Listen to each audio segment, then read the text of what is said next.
प्रदीप गुप्ता जी की। तो प्रदीप गुप्ता जी मुंबई से हमारे साथ सीधे जुड़ रहे हैं, समझने की कोशिश करते हैं कि 5 चरण के चुनाव जब बीत चुके हैं इस लोकसभा के संदर्भ में, तो वो क्या कुछ महसूस करवा रहे हैं। तो प्रदीप जी बहुत बहुत स्वागत आपका हमारे खास कार्यक्रम में।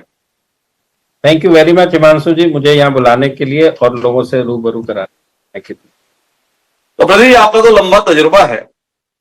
पहला सवाल आपसे इस संदर्भ में है कि 2014 जब देश ने 3 दशक के बाद स्पष्ट जनादेश दिया था एक पार्टी के संदर्भ में, 2019 जब वो जनादेश बरकरार रहा बल्कि उस पार्टी या नेता के संदर्भ में कुछ बढ़कर दिखा, अब 2024 क्या उसी दिशा में कुछ देख रहे हैं आप या कुछ बदलाव की आहट आपको सुनाई दी है इस दौरान? हिमांशु जी देखिए, एक्सेस माई इंडिया हम लोग क्या ओपिनियन पोल और प्री पोल करते नहीं, और खासकर इस समय पर जो है मैं सब आपके दर्शकों को बताना चाहूंगा कि चुनाव आयोग की हमारे जैसी एजेंसियों के ऊपर पाबंदी लगी होती है कि हम किसी भी तरह का एग्जिट पोल और उसके अनुमान लगाने की कोशिश ना करें, ना ही रिलीज करें, ना ही बात करें। तो मैं बड़े विनम्रता से सबसे इस मामले में माफी चाहता हूं। हर चुनाव के मामले में मेरा ऐसा मानना है कि 3 चीजों के इर्द गिर्द चुनाव घूमता है, सारा कोई भी चुनाव हो। वो है दावे, वादे और इरादे।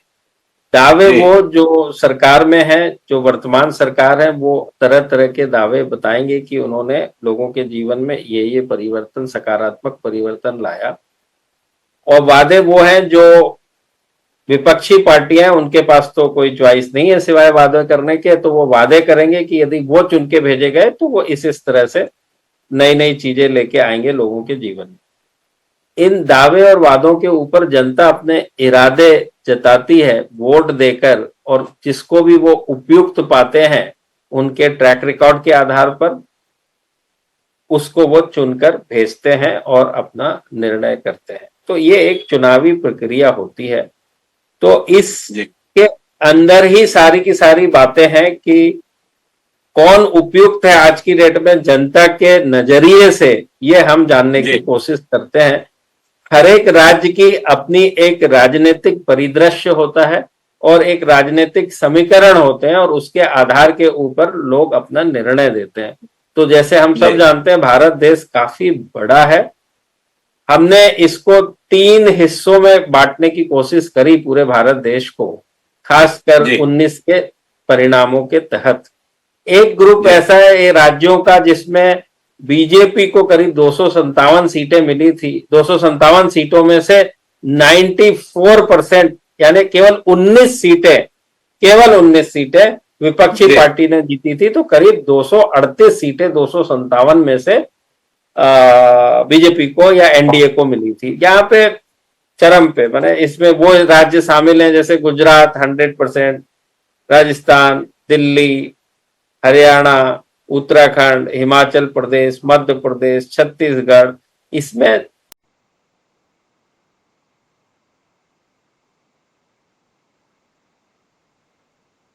वो है जिसमें बीजेपी को करीब 60% सीटें मिली थी। ये करीब 195 सीटें हैं जिनमें बीजेपी को 60%। ये मुख्य राज्य है उत्तर प्रदेश, बंगाल, उड़ीसा। यहाँ पे उत्तर प्रदेश में 80 सीटें, 64 सीट एनडीए को मिली थी। बंगाल 42 सीट से 18 सीट बीजेपी को मिली थी, और उड़ीसा 21 में से 8 सीट। कहने का मतलब यहां पर कुछ एल्बो रूम बचता है विपक्षियों के लिए भी और बीजेपी और उनके लिए भी कि अपने प्रदर्शन को बेहतर करने की। तीसरा जो ग्रुप था वहां पर वो राज्य हैं जहां पे बीजेपी या एनडीए नहीं, अपोजिशन पार्टी का परफॉर्मेंस 95%। ये कौन से राज्य? केरल, तमिलनाडु, आंध्र प्रदेश और पंजाब। केरल, तमिलनाडु, आंध्र प्रदेश, पंजाब। इन 105 सीटों पे बीजेपी की 2 और एनडीए की उस समय सहयोगी दल एआईडीएमके की 1 सीट और अकाली दल पंजाब के अंदर सहयोगी 2 सीट। तो 3 और 2 5 सीटें आई थी। तो यहां पर बीजेपी के हिसाब से काफी स्कोप है इम्प्रोवाइजेशन का, यदि वो अपनी टैली को और बेहतर करना चाहते हैं। और अपोजिशन को यह है कि इन सीटों को बरकरार रखना है अपने।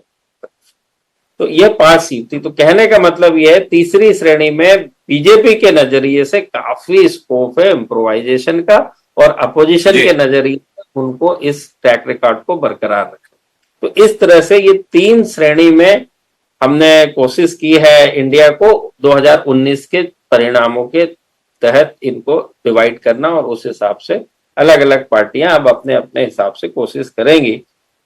आज मेरे पास जब 5 फेज के चुनाव हो चुके हैं, 427 सीटों पे चुनाव हो चुके हैं, 1 सीट सूरत की जो है वैसे ही डिक्लेयर हो चुकी, तो कहने का मतलब अब जो 115 सीटें रह गई हैं, मैं लोगों को ये बताना चाहता हूं जो पहले 2 चरण थे, अब हम 2024 की बात कर रहे हैं, अभी तक मैंने 19 की बिल्कुल चरण थे, उसमें ये 2 बड़े राज्य थे, तमिलनाडु केरला और नॉर्थ ईस्टर्न स्टेट्स, जिसके अंदर करीब 80 सीटें ऐसी थी जिसमें बीजेपी का परफॉर्मेंस उतना अच्छा नहीं रहता है, तो वहां पर काफी कुछ इम्प्रोवाइजेशन की जरूरत थी। अब बात करते हैं कि जो आगे के लास्ट के 2 फेज बचे हुए हैं, उसमें जो है दिल्ली, पंजाब, हरियाणा, हिमाचल प्रदेश, उत्तर प्रदेश में भी ईस्टर्न यूपी, बिहार और बंगाल, उड़ीसा, झारखंड। कहने का मतलब वेस्ट, पश्चिम भारत और दक्षिण भारत में चुनाव समाप्त हो गए। अब ये जो सीटें हैं इनमें बीजेपी को काफी कुछ इम्प्रोवाइजेशन की उम्मीद है और गुंजाइश है, क्योंकि ये वो राज्य हैं जिनमें उनका परफॉर्मेंस पिछले बार बहुत अच्छा था, जैसे कि दिल्ली 100/100 था, हिमाचल 100 था, सिर्फ पंजाब ऐसा है जिसमें 2 सीटें जीती, और बंगाल में तो थोड़ा इसके संदर्भ में आपसे जो जानना चाहता हूं वो है 2014, 2019 और 2024 में भाजपा के रणनीतिक बदलाव के संदर्भ। भारतीय जनता पार्टी लगातार ये बताती आई कि हम संगठन को सर्वोपरि मानने वाले लोग हैं, देश, संगठन और सबसे अंतर में व्यक्ति। पर इस बार 2024 के चुनाव में अगर आप देखेंगे तो पूरा जोर एक शख्सियत पर हो गया है, एक व्यक्तित्व पर हो गया है, और वो नाम नरेंद्र मोदी के रूप में। यह बदलाव 2014 से 2024 के बीच में दिखता है। इस बदलाव पर आपकी दृष्टि जाती होगी, जनता के बीच में आप जाते हैं, जनता के सेंटिमेंट्स को समझते हैं, क्यों पार्टी इस बदलाव को लेकर आई, इस पर आपकी कोई दृष्टि? जी देखिए, इसका सीधी सी बात ये, देखिए 14 में तो ये अपोजिशन में थे, first time Modi ji declare हुए थे, तो 14 का कंपैरिजन 24 के साथ नहीं है उस संदर्भ में, क्योंकि उस समय अलग परिप्रेक्ष्य था, अभी अलग है। हाँ, 19 में जरूर सेम था, और 19 और 24 सिमिलर सिचुएशन है। तो उसका देखिए, जब कोई व्यक्ति या कोई प्रोडक्ट लगातार डिलीवरी करता रहे, सक्सेसफुली डिलीवरी करता रहे, उसको मैं उस नजरिए से आपको बताने की कोशिश करता हूं। आईपीएल चलता है, सब हम जानते हैं, एक शख्स कॉमन चला आ रहा है, वो उसका नाम है महेंद्र सिंह धोनी। बाकी सारे कैप्टन बदल गए। जब 2008 में आईपीएल चालू हुआ था और अब हम 24 में हैं, 16 साल के अंदर सब बदल गए, लेकिन महेंद्र सिंह धोनी अभी भली कैप्टन ना होते हुए भी कैप्टन वही है, बहुत ज्यादा है। बोलने का मतलब ये हुआ कि जो व्यक्ति लगातार आपको डिलीवरी देता रहे, जिसके दम पे बीजेपी चुनाव जीतती रह रही है, तो आज की डेट में वो जब पहले 14 में ऐसे थे, वो धीरे धीरे उठ के जब 19 आया तो 19 में ये प्रूव हो गया। देखिए, कोई भी चुनाव जो होते हैं, यदि वहां की वर्तमान सरकार रिपीट कर रही है तो वो केवल और केवल उसकी एक वजह होती है, वो उस सरकार का परफॉर्मेंस कैसा था, उसके आधार पे जनता वोट देती है। और जब आप विपक्ष में होते हैं और फिर सरकार में आते हैं, तो उसी समय उस इनकम्बेंट गवर्नमेंट का परफॉर्मेंस खराब रहा होगा, इसके लिए आपको मौका मिला। तो 19 की बात कर ले तो 19 में आप थे और रिपीट हुए, और रिपीट पहले से ज्यादा सीटों के साथ। तो इसका मतलब ये है कि जो व्यक्ति सर्वे सर्वा है, फोर फ्रंट पे है, उसको सारी की सारी जनता मानती है और उसके फेवर में जनता खड़ी हुई है। और इसी के लिए बीजेपी जो अपना, जिसको अब सुपर ट्रम्प कार्ड हो गया, जैसे आपने बताया, संगठन तो है ही, एक है ब्रांड और दूसरा है ब्रांड इक्विटी। ऐसी चीजें वो छुपा हुआ होता है, वो ऐसे उजागर नजर नहीं आता। उसकी विजिबिलिटी एक ब्रांड या मोदी जी के मुकाबले नजर नहीं आएगी आपको। उसकी चर्चा हम और आप कम करेंगे। मैं खुश हूं कि आप उसकी चर्चा कर रहे हैं, वरना कितने टीवी चैनल वाले तो इन छोटी छोटी डिटेल की चर्चा करते हैं। जी, पर मैं आपसे ये समझना भी साथ में चाहता हूं कि 2014 में जो मुद्दे थे, 2019 में जो मुद्दे थे और 2024 में जो मुद्दे थे, 2014 के चुनाव में 10 साल की सरकार दांव पर थी, जो यूपीए की सरकार थी। उस सरकार के कामकाज के आधार पर बात हो रही थी। क्या 2024 में प्रदीप जी महसूस कर रहे हैं कि इन 10 सालों के कामकाज पर बात की जा रही है, या आप महसूस कर रहे हैं कि कामकाज तो कहीं मुद्दे ही नहीं है, मुद्दे कुछ और ही हो गए, और हो गए तो क्यों हो गए? देखिए, जो कामकाज की बात कोई भी नेता हो, चाहे पक्ष के चाहे विपक्ष के हो, बीजेपी की बात कर लीजिए, लगभग 40 से 45 मिनट का आज के गर्मी के समय में स्पीच होता है, भाषण होता है, कैंपेन होता है, रैली होती है। उसमें आप पाएंगे कि जो 5 से 7, अच्छा दूसरा, नेताओं को across the section of society, यानी हर जाति, वर्ग, समुदाय, उम्र, जेंडर, सबको उनको टच करना है, क्योंकि सभी ने वोट करना है, जो भी 18 साल के ऊपर। तो इतने सारे जो कम्युनिटी, इतने सारे जो विषय हैं, डेमोग्राफी और ज्योग्राफी हम जिसको कहते हैं, उनको सबके महत्व की बातें करनी है, ये क्लियर है, क्योंकि सबने वोट करना है, सबका वोट सही है। तो हम ज्यादा करके टीवी का ऐसा है कि जब तक कोई सनसनी ना हो, जब तक कोई ऐसा विषय ना हो जिसको सब देखना और सुनना चाहें, तब तक टीवी पे उसको बखान नहीं किया जाता।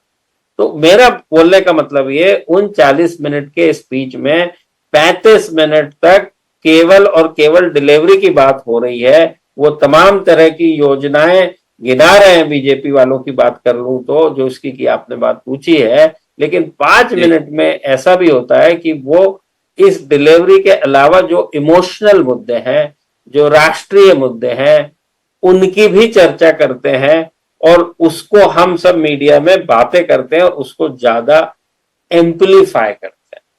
वरना जो जनता है वोट, तो वो केवल और केवल डिलीवरी के आधार पर ही देती है, और कोई भी इनकम्बेंट गवर्नमेंट डिलीवरी की बात किए बिना चुनाव नहीं जीत सकती, और वो करते हैं।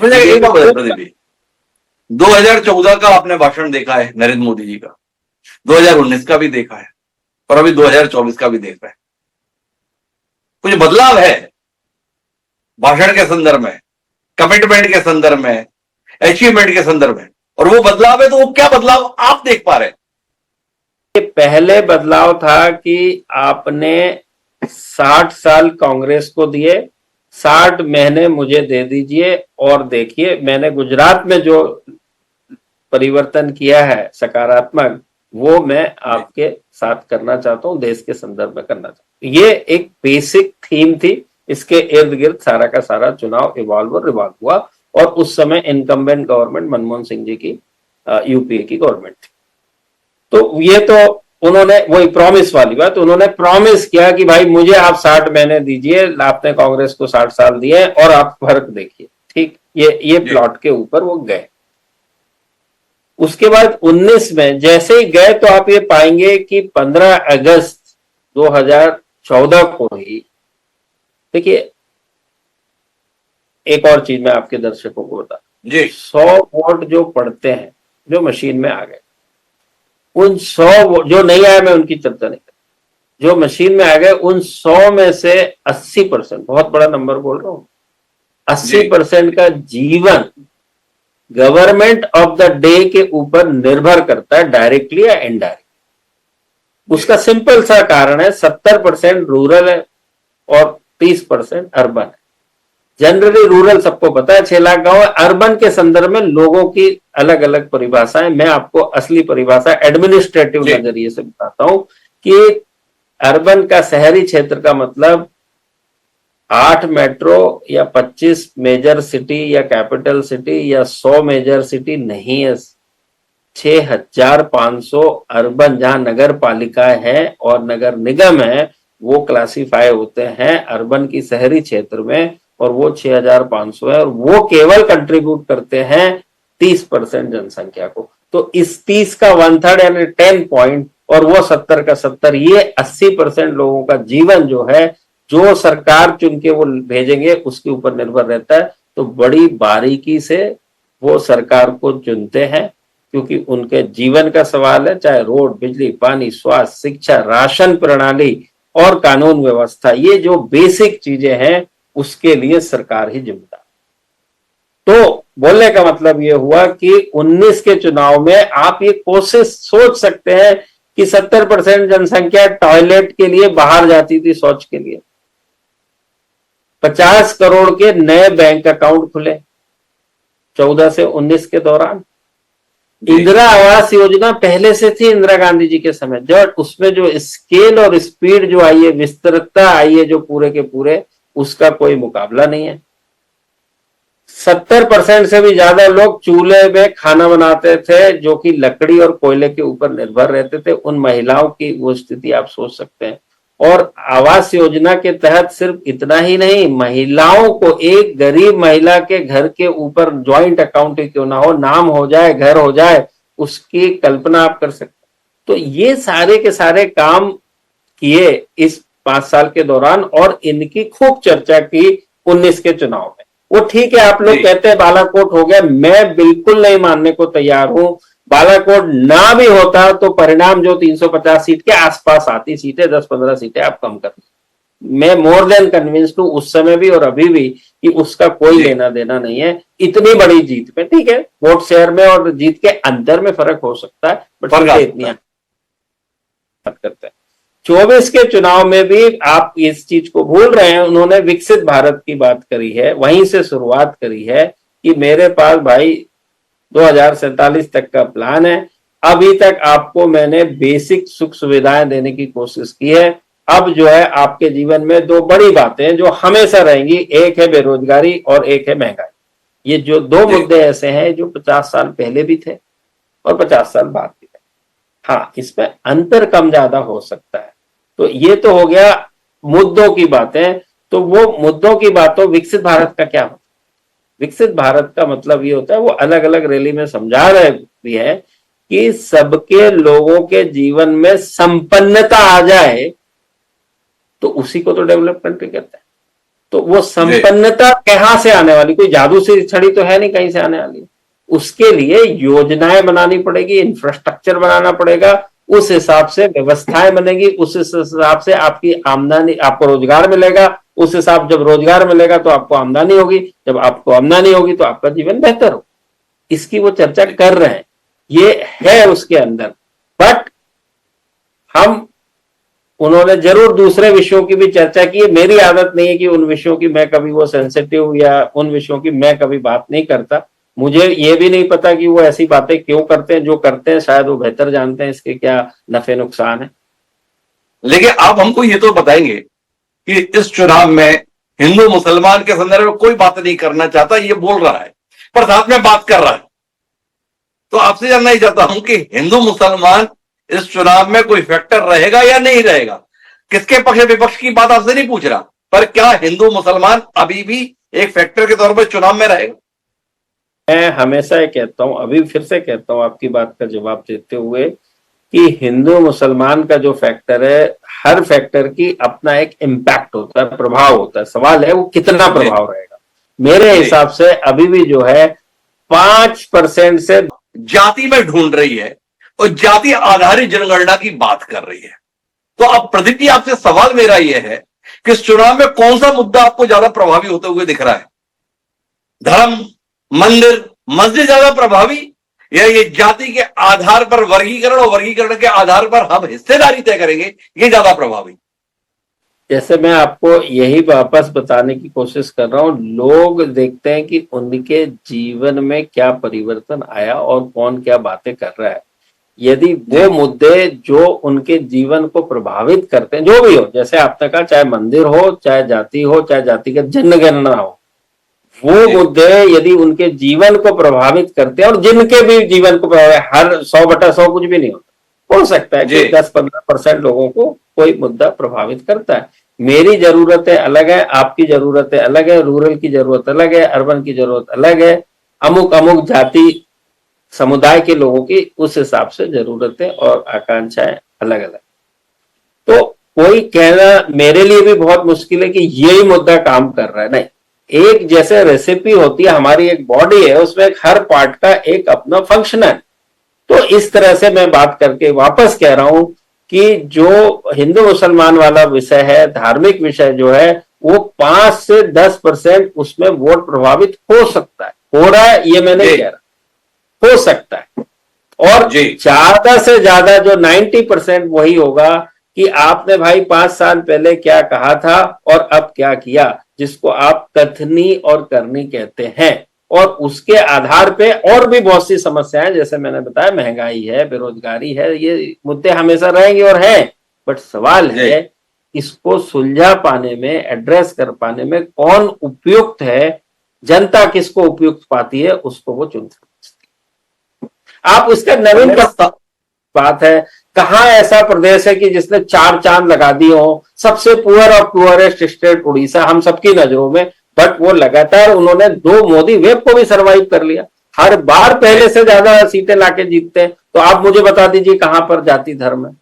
आप लेफ्ट पार्टी ने 33 साल रूल किया कलकत्ता में, 60 साल रूल किया कांग्रेस ने पूरे देश में। आप मुझे बताइए ना कहां जाति धर्म क्या धर्म। अरे भाई, लोगों को उस समय जो जरूरतें थी, उनकी जो आकांक्षाएं थी, वो पूरी करती पाए उन्होंने, और उनको वोट करते हैं। आप किसी के, और मेरा मुद्दा बहुत स्पेसिफिक है प्रदीप जी। मेरा सवाल यह था कि कांग्रेस जाति आधारित जनगणना में भारतीय जनता पार्टी के हिंदू ध्रुवीकरण की काट खोज रही है। क्या ये काट कुछ धारदार आपको महसूस हो रही है? क्या आपको इसका जमीन पर कुछ प्रभाव महसूस हो रहा है? ये मेरा सवाल है। इसके संदर्भ में कोई अध्ययन आपका? मैंने उसी का आंसर दिया सर, कि जिनके लिए इसका महत्व या मुद्दा होता है, केवल उनको ये प्रभावित कर सकती है चीजें। बट इसके अंदर भी ऐसा मैं मानता हूं 5 से 10% ही है प्रभाव का क्षेत्र, 90% प्रभाव का क्षेत्र डिलीवरी पे। वापस मैं आपको, अच्छा, आपने भारतीय जनता पार्टी की तैयारी, भाजपा के नेतृत्व के संदर्भ में, मोदी जी की शख्सियत के संदर्भ में रोशनी दी। ये कांग्रेस को क्या देख रहे हैं आप? 2019 की कांग्रेस और 2024 की कांग्रेस, 2019 के राहुल गांधी और 2024 के राहुल गांधी, इस परिवर्तन पर कोई दृष्टि आपकी? हाँ, ये देखिए कि हर आने वाला कल हर जाने वाले कल से बेहतर होगा, ऐसा मैं मानता हूं। और रह गई बात कांग्रेस की, तो वो 14 के चुनाव में इतने नीचे पहुंच, सीटों के ऊपर 19 में आए, तो ये देखिए इम्प्रोवाइजेशन ही है। तो ऐसा मेरा मानना है कि जैसे मैंने बताया कि जब आपने शुरुआत की और जो आप अपने लक्ष्य पे पहुंचेंगे, कम से कम देश ऐसा है 15 साल लगते हैं। तो आपका इम्प्रोवाइजेशन लगातार होते रहना पड़ेगा। उन्होंने अच्छी कोशिशें की है, जमीन पे गए हैं, लोगों से मिले हैं, लेकिन मैंने जैसे बताया कि एक प्रक्रिया है, इसके अंदर समय लगता है।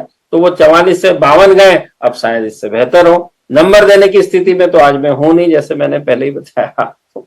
नहीं, मेरे नंबर में अभी दिलचस्पी भी नहीं है, पर मैं आपसे जानना ही चाहता हूं कि कौन ज्यादा तनाव में है। 4 जून के लिए ये जो राजनीतिक दल हैं वो ज्यादा तनाव में है, या 1 जून के लिए प्रदीप गुप्ता जी ज्यादा तनाव में है? तो तनाव में इसलिए नहीं हूं, मैं तो ये देखता हूं कि मेरे लोगों का, मेरी जो टीम मेंबर है एक्सेस माई इंडिया की टीम, वो काम करके घर सुरक्षित वापस आ जाए। बहुत सारे विषय होते हैं, मिलिट्री जैसी फंक्शनिंग है हमारी, दुत्कार दिए जाते हैं, भगा दिए जाते हैं, जेल भेज दिए जाते हैं, सस्पिशियस नजरों से देखे जाते हैं। तो मेरी टीम यदि सुरक्षित अपना काम करके घर वापस आ जाए, मेरे लिए तो मेरी जीत हुई है, जो हमेशा से करती रही है एक्सेस माई इंडिया की टीम। और इसीलिए हमारा सफलता का स्तर जो है 69 इलेक्शन में से 64 इलेक्शन हमने बिल्कुल बैंग ऑन एक्यूरेटली कॉल किए हुए। रह गई बात कांग्रेस की, आप पूछ रहे थे, देखिए मेरा ऐसा मानना है, जैसे सीखने की बात, अभी एक स्ट्रेटेजिक मैं बोल रहा हूं कि कांग्रेस ने, देखिए उनका अमेठी, रायबरेली ये बेस्टियन है, उनके स्ट्रॉन्ग होल्ड है। वहां पर ऐसा मानना है कि उन्होंने थोड़ा सा, मुझे बैकफुट पे नजर आया, ट्रिपल बैकफुट की बात करता हूं। सबसे पहले सोनिया गांधी जी ने चुनाव के 6 महीने पहले करीब अपने आप को विड्रॉल किया, डिक्लेयर किया कि मैं राज्यसभा से जा रही हूँ पार्लियामेंट। वो एक kind withdrawal is a back foot only, पीछे गया जी। दूसरा, जब बात आई रायबरेली से लड़ने की, तो राहुल गांधी जी ने पर्चा भरा, वो भी बहुत बाद में। उन्होंने अमेठी से अपने आप को विड्रॉल किया, क्योंकि पिछली बार वो हार गए थे। ये भी एक दूसरा बैकफुट हुआ। तीसरी बात, चलो रायबरेली से चले गए। तीसरी बात, जो प्रियंका गांधी जी हैं, जो कि ऐसा सब मानते हैं उनकी पार्टी में तो कम से कम कि उनके अंदर कुछ करिश्मा है और वो यदि फोर फ्रंट पे आए तो कुछ तो अंतर पैदा करेंगी कांग्रेस के प्रोस्पेक्ट में, कांग्रेस की सफलता। हकीकत में यदि उनको सीखना है पिछले नेताओं से और सक्सेस से, उनको अमेठी से तो कम चुनाव लड़ना चाहिए था।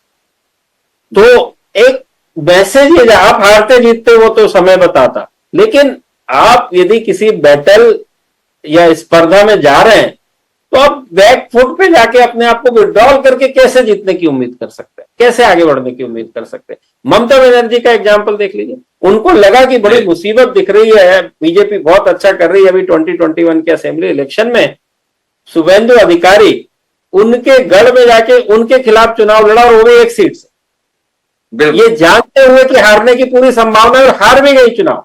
लेकिन उसके फायदे क्या हुए आपने देख लिया, 221 सीट किसको कहते हैं 294 में से। तो इसको कहते हैं कि यार कैसे हार के मुंह से जीत को कैसे निकालना। तो आप जब आपको, तो ये जो छोटी छोटी बातें होती हैं, इसीलिए 15 साल लगते हैं इनसे, सर से जब 3-4 चुनाव गुजरते हैं तो बहुत सी बातें आप सीखते हैं, अपने आप को तैयार करते हैं। This is how life evolves. Congress में आपने इतनी बात की तो अब आखिरी दौर की बातचीत करता हूं। कांग्रेस इस बार अपने घोषणा पत्र से बड़ी उम्मीद कर रही है, उसमें बड़े बड़े वादे हैं, जिसमें गरीबी खत्म होने का नारा तो देखो इंदिरा जी ने कब दिया था, गरीबी हटाओ, पर राहुल जी गांधी कह रहे हैं कि खटाखट हटेगी और 8,500 रुपए हर महीने खाते में आएंगे, 1 लाख रुपए साल के खाते में आएंगे और गरीबी यूं खत्म हो जाएगी। आपसे जानना ये चाहता हूं, ये खत्म होने के दावे पर एतबार कितना दिखाई दे रहा है आपको, और आपका खुद का कितना एतबार है इस पर? देखिए, मैंने जैसे कहा कि महंगाई मतलब वो गरीबी से संबंधित है, रोजगार और महंगाई उसी से, पैसे से ही संबंधित है। वो अभी अमेरिका में भी व्याप्त है, इन्फ्लेशन की समस्या और बेरोजगारी की समस्या। अब आप उससे अंदाज लगा लीजिए, क्योंकि कोई ऐसी जादू की छड़ी किसी भी व्यक्ति, किसी भी सरकार के पास नहीं है। उसके लिए एक समय लगता है, एक व्यवस्था लगती है, और उस व्यवस्था को अपने लक्ष्य पे पहुंचने के लिए अच्छा खासा समय, कुछ समय का अनुभव यह है कि ऐसी योजना के ऐलान से सीटें मिल जाती हैं। मध्य प्रदेश में लाडली बहना के माध्यम से भाजपा का एक बड़ा वर्ग है जो मानता है कि इतना कमाल का जनादेश मिला। छत्तीसगढ़ के संदर्भ में मेहतारी बंधन के तहत 1,000 रुपए महीना आएगा महिलाओं को, इसके आधार पर करिश्मा हो गया। कर्नाटक में इसी किस्म की घोषणा कांग्रेस ने की, वहां पे भी सत्ता परिवर्तन हो गया। उड़ीसा में भाजपा बड़ी उम्मीद के साथ में है प्रदीप जी, आपको तो जमीनी जानकारी होगी। तो वो उम्मीद में छत्तीसगढ़ की मेहतारी बंधन योजना के पर्चे वहां पर भी भरवाए जा रहे हैं। तो जब 1,000 रुपए और 1,250 रुपए या 2,000 रुपए में प्रदेश में सरकार बदल सकती है, तो राहुल गांधी और खड़गे जी 8,500 रुपए महीने के आधार पर देश में सत्ता परिवर्तन की उम्मीद कर रहे हैं, गलती कर रहे हैं? नहीं, गलती तो नहीं कर रहे हैं, लेकिन मैं यही कहूंगा कि ये 2 चीज होती है। एक, आप जब एग्जाम आते हैं और धुआंधार पढ़ाई करते हैं, आप 3-4 दिन सोए नहीं, लगातार पढ़ते रहे, लेकिन उसके रिजल्ट ऐसे नहीं आते। वो जो भी आपकी योजना है, जो भी आपकी तैयारी है, वो डे 1 से चाहिए और लगातार चाहिए। यही चीज आप देख लीजिए कि 2015 के बिहार असेंबली विधानसभा चुनाव, जिसमें कि लालू, नीतीश और कांग्रेस का गठबंधन सीटों के साथ जी 6 महीने पहले से भी ज्यादा डिक्लेयर्ड हो गया था जी, कौन सी सीट लड़ेगा, कितनी सीट लड़ेगा। तो कहने का मतलब वो तैयारी बताने की बात है। चाहे आप किसी योजना या किसी व्यवस्था को ही जनता के समक्ष प्रस्तुत ना करें, देश इतना बड़ा है। मैं अभी भी आपको बता रहा हूं, जो भी बात मीडिया में चल रही है उसको 15% लोग भी नहीं सुन पाए। बता रहा हूं मैं, 15%। तो आपको कम से कम 90% के स्तर पे पहुंचने के लिए ही वो समय चाहिए, वो प्रयास चाहिए, वो कार्यकर्ता चाहिए जो शिद्दत से आपके घर घर जाके लोगों को ये समझा पाने में समय, और उसी के लिए मैंने कहा ना कि समय लगता है। आखिरी सवाल पर आता हूं, काफी विस्तार से हमने बात की प्रदीप जी। एग्जिट पोल लेकर तो आप 1 तारीख को आएंगे, तो मैं सीटों वीटों पे आपसे बात नहीं करना चाहता, संकट में नहीं डालना मुझे। मैं आपसे जानना ये चाहता हूं कि इस बार का जो आम चुनाव है 2024 का, इसका नतीजा किसको मजबूत करेगा? किसी व्यक्ति विशेष को मजबूत करेगा, किसी दल को मजबूत करेगा, या देश को मजबूत करेगा, लोकतंत्र को मजबूत करेगा? क्या कहते हैं प्रदीप गुप्ता जी? देश और लोकतंत्र तो हमेशा मजबूत होगा जब जब चुनाव होंगे, जब जब उसके परिणाम आएंगे। जो भी जीत के आए उसकी जिम्मेदारी होगी, यदि वो जिम्मेदारी अपनी पूरी नहीं करेगा तो वो सरकार से बाहर कर दिए जाते हैं। यही लोकतंत्र की खूबी है और हम खूब देख रहे हैं इन सब चीजों को।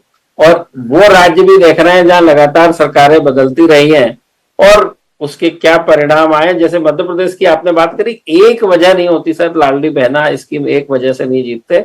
आप पाएंगे 70 ऐसी स्कीम है लाडली बहना जैसी, जब से 2004 से सरकार में, 3 से जब सरकार में आई भारतीय जनता पार्टी, पहले उमा भारती और बाद में बाबूलाल गौर, और उसके बाद से फिर शिवराज सिंह चौहान जो बने, 70 स्कीम है। वो एक का फायदा हुआ, दूसरा दूसरे का फायदा हुआ, तीसरा तीसरे का फायदा हुआ, चौथा। तो वो वही तो बात है ना, कंसिस्टेंसी है, एक विश्वास आता है, लोगों तक बात पहुंची हुई है, फिर आप कुछ बोलते हैं तो आपकी बात पे विश्वास मान लेते हैं। जैसे आप एक्सेस माई इंडिया या मुझसे बात कर रहे हैं, इसी के कारण में कर रहे हैं कि हमारा पिछला रिकॉर्ड बोलता है कि हम ठीक ठाक काम कर लेते हैं। बिल्कुल। तो कुल मिलाकर आपने मुझे देश और लोकतंत्र की मजबूती की तो बात कह दी, पर आप 2 पे टिप्पणी किए नहीं प्रदीप जी, कोई आशंका? उन पे टिप्पणी करने का मतलब है कि मैं उस तरफ जा रहा हूं जिस तरफ मुझे जाना नहीं चाहिए, जहां मेरी लक्ष्मण रेखा और पाबंदी लगी हुई है मेरे ऊपर। तो आपको ऐसे संकट में डालने का कोई इरादा भी नहीं है। कुल मिला के देश किस तरफ जा रहा है ये प्रदीप जी हमको 1 तारीख को बताएंगे। प्रदीप जी, चुनाव से जुड़े हुए मुद्दों पर आपने खुलकर बातचीत की और वो इन तमाम जिज्ञासाओं का समाधान करने की कोशिश की जो इस देश के आम मतदाता के मन में चलता है। आपका बहुत बहुत आभार हमारे साथ जुड़ने के लिए। और दोस्तों, आज के इस चुनावी संवाद में इतना ही। दीजिए मुझे इजाजत।